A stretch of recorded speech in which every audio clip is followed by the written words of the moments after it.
Қайырлы түн, құрметті достар. Қайта аккаунттарымды банға жіберіп, шақ келмей жаңадан ашайын десем ашқызбайды.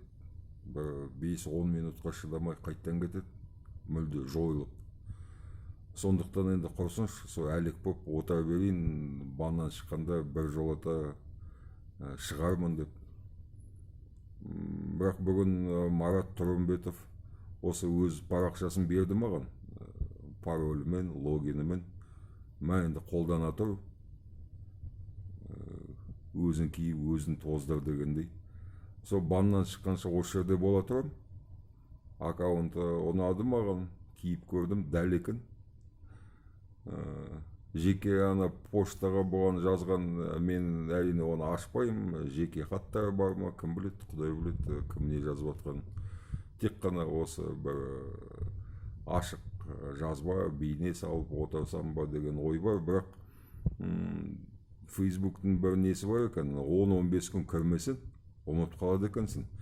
Не жазу керек, не айту керек, бір бөтен сөйлеп сөйтіп. Қазірде қана өз бұрынғы аккаунтыма көп хат келіп қойыпты. Қайдасың, неге жауап бермейсің деген ренжіп жатқандары бар. Жауап бере алмаймын, өйткені поштасын келген ашуын ашам, бірақ ешқандай ымда бере алмаймын. Мен бандамын, ренжіме деп. Бұл жерге де жазбай қойыңдар, мессенджермен қолданбаймын. Комментарий ретінде жазсаңдар көремін. Аса қатты біреу, енді қатты керек болып жүрсем біреуге телефондарымды беріңдер, хабарласайын.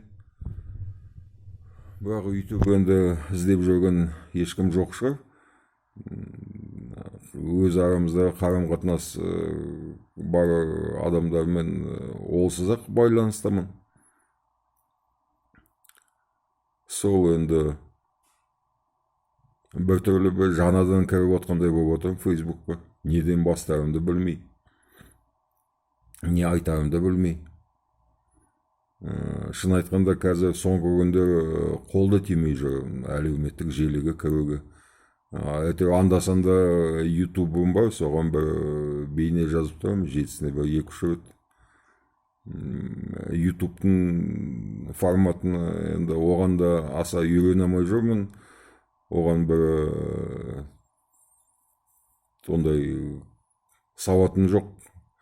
Бейне жазатын, әйдік керемет оратор емеспін. Бірақ оны да керек, онымен де қолдану керек. Біздің өз жұмысымыз.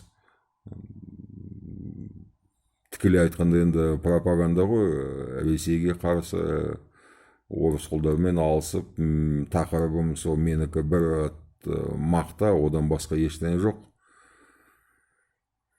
Ютубта бола тұрам. Ютубқа жазылыңдар. Ютубтың жаңадан канал ашамыз ба деген ой бар. Атын жаңадан бір арна ашып, атын Айбалтат Channel деп.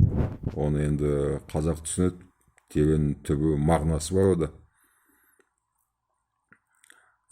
Жеке бір пайда табу, осы әлеуметтік желілер арқылы ақша табу, ондай мақсат қойып тұрған жоқпыз өзімізге. Алып сатар кәсібі ештеңе жоқ, ондай кәсіптеніп отырған. Тек қана біздікі сол пропаганда, контрпропаганда. Жауларымыз бар, оны білесіздер, кім екен. Әрине қазір бір жаңа деңгейге шығу керек. Ана бұрынғы қатардағы жерде жатқан мақтабастарды қою керек оны. Олардан біразын енді аузын жаптық. Әрі қарай әкетіп, соны көпіртіп қажет жоқ оны. Шошқаны қырқымға салғандай бірі оны жүні де жоқ, пайдасы сүті де жоқ, еті де жарамсыз. Бір пікір, ұсыныс, тілек болса жазыңдар. Алматыдан кеңсе жалдадық. Енді оған ішін толтыру керек, әртүрлі заттармен. Бір ертең арнамызды ашып, ішіне контент толтыратын болсақ, ағартушы канал, бір ғылыми сондай адамдарды тартамыз. Тақырыптарымыз сол кеңес одағының кезі, ана қазақтың көрген қорлығы, ашаршылық кезі, одан кейін қазақ біз не көрмедік сол 70 жылдың ішінде. Соның бәрін айтып, жариялап, үгіт насихаттау жұмысын жүргізуге тырысамыз. Арнайы сол үшін канал ашамыз. Сол үшін мына кеңсе жалдадым. Қасымда жалғыз емеспін, бір топ жігіттер бар, қыз келіншектер бар. Көреміз енді. Ақырындап асықпай бір нәтижеге жетерміз. Бас әртүрлі ой тола. Білмеймін, жоспарлаған бір 70% орындалса жақсы, соған қанағаттанам өзім. Байланыстамын.